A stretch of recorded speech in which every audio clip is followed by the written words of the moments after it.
আমার সে উস্তাদ বলতেন, আরে মুসলমানের আবার নামাজের ওয়াজ করা লাগবে কেন? ওরা তো এমনিই নামাজ পড়বে নাকি? মুসলমানের আলোচনা করা লাগবে কেন? নামাজের কথা বলা লাগবে কেন?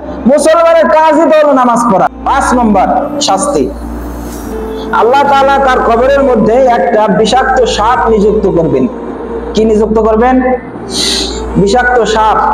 আর এই বিষাক্ত সাপ লম্বা হবে 1 দিনের দৈর্ঘ্য। একদিন একটা মানুষ হাঁটলে যত কিলো হাঁটতে পারে এত কিলো পর্যন্ত একটা সাপের লম্বা হবে একটা সাপ। তাহলে একদিনে কত কিলো হাঁটা যায় বলেন দি? এখান থেকে 40 কিলো রাস্তা। তাহলে বুঝি আমরা যে 25 কিলোই আমরা ধরি, যে একটা সাপ যদি এত বড় হয়, সাধারণত আমাদের সামনে যদি 2-3 হাঁটালা একটা সাপ যদি কোনো মতে খালি ফুস করে ওঠে, তাই তো আমাদের অবস্থা কাহিল নাকি বলেন? তাই না অবস্থা? সাধারণত 2-3 হাত একটা সাপ আমাদের সামনে দিয়ে গেলেই আমরা বেহুশ। আর একদিনের রাস্তা হবে এই সাপটা, এত লম্বা হবে। আর এই সাপ হবে একদিনের রাস্তা। আর এই চোখগুলো হবে আগুনের মতো। কিসের মতো? আগুনের মতো ধাও ধাও করবে। দেখবেন যে যদি কোনো সময় কোনো মানুষ রাগ করে, এই মানুষের রাগের সময় চোখের দিকে তাকানো যায়। কি বলেন? আমি আপনার উপর রাগ করছি, আপনি আমার চোখের দিকে তাকাতে পারবেন? কি বলেন?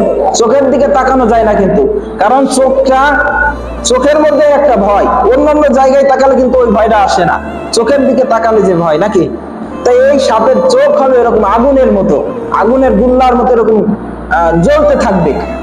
3 নাম্বার হচ্ছে যে এর আওয়াজ হবে বর্জ্যের ন্যায়। মানে এই যে আকাশের মধ্যে যে মেঘে মেঘে যে ঘর্ষণ লাগে, এই যে আওয়াজ, এই সাপের আওয়াজ হবে ওইরকম। এটা কিন্তু হাদিসের কথা, আমার বানানো কথা না। তো এই আওয়াজ হবে ওইরকম, যে মেঘে মেঘে ঘর্ষণ লাগলে যে আওয়াজটা হয়, ওই সাপের আওয়াজ হবে ওইরকম। এরপর এই সাপ ওই মানুষকে দংশন করতে থাকবে, এরকম তাকে কাটতে থাকবে জোহর থেকে আসর পর্যন্ত, আসর থেকে মাগরিব পর্যন্ত, মাগরিব থেকে এশা পর্যন্ত, এশা থেকে ফজর পর্যন্ত। সে ব্যক্তিটা যদি ফজরের নামাজ পড়ে তাহলে তাকে আর কাটবে না।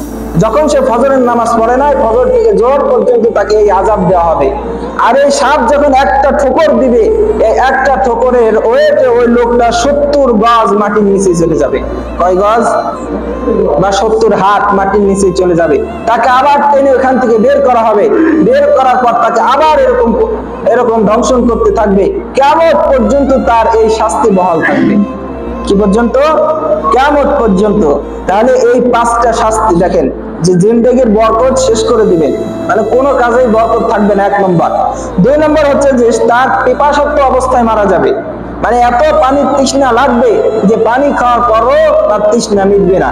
3 নম্বর হচ্ছে তার কবর সংকীর্ণ করে দিবেন, ছোট করে দিবেন তার কবর। তার এক পাঁজরের হাড় আর এক পাঁজরের মধ্যে চলে যাবে। 4 নম্বর হচ্ছে যে তার কবরের মধ্যে আগুন জ্বালিয়ে দিবেন। 5 নম্বর হচ্ছে এই সাপকে নিযুক্ত করা হবে যে কিয়ামত পর্যন্ত এরকম কাটতে থাকবে। তাহলে কি এখন নামাজ পড়ার দরকার আছে না? কি বলেন? আমরা যে অবস্থাতেই থাকি আমাদের নামাজ পড়তেই হবে।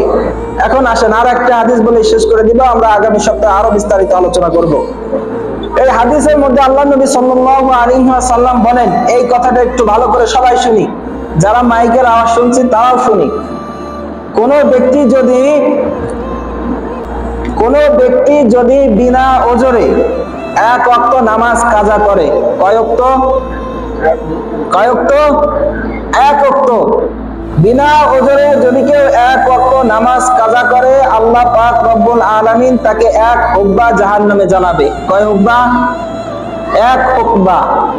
1 হুকবা পরিমাণ হচ্ছে 2,88,00,000 বৎসর। 2,88,00,000 বৎসর তাকে জাহান্নামে জ্বলতে হবে। লোকটা কি করছে? শুধু নামাজটা কাজা করছে, মানে সময় মতো পড়ার কথা পড়ে নাই, পরে পড়ছে। বুঝতে পারছি? সময় মতো পড়ে নাই, জোহরের রক্ত এখন পড়ে নাই, আসরের সময় বা ঈশার পরে অন্য একটা সময় কাজা করছে। এই কাজা করার জন্য তাকে 2,88,00,000 বৎসর জাহান্নামে জ্বলতে হবে। এটাকে বলে 1 হুকবা। তাকে এরকম 1 হুকবা পরিমাণ জাহান্নামে জ্বলতে হবে। আর ওই সময়টা কেমন হবে? আল্লাহ তাআলা সূরা মারিজের 1 আয়াতে বলতেছেন যে তারুজুল মালাইকাতু ওয়ার রূহু ইলাইহি ফি ইয়াউমিন কানা মিকদারুহু 50000 সানা, যে যার একটা দিন হবে দুনিয়ার এই দিনের 50000 বছর। কয় বছর?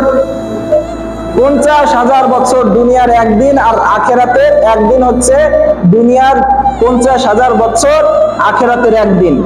আর ওই দিন হিসাবে 2,88,00,000 বছর শুধু নামাজ কাজা করার জন্য চলবে। আর যে নামাজ পড়ে না তার অবস্থা কি হবে? বুঝেন নাই? কাজা করা মানে যে ওক্তে পড়ার কথা ওই ওক্তে পড়ে নাই, পরে পড়ছে, এলো কাজা করছে মানে পরে পড়ছে। আর যে ব্যক্তি একেবারে পড়ে নাই তাহলে তার অবস্থা কি হবে? এই জন্য কি আমরা আর আলোচনা আজকে দীর্ঘায়িত করবো না, আমরা আগামী সপ্তাহে বলবো।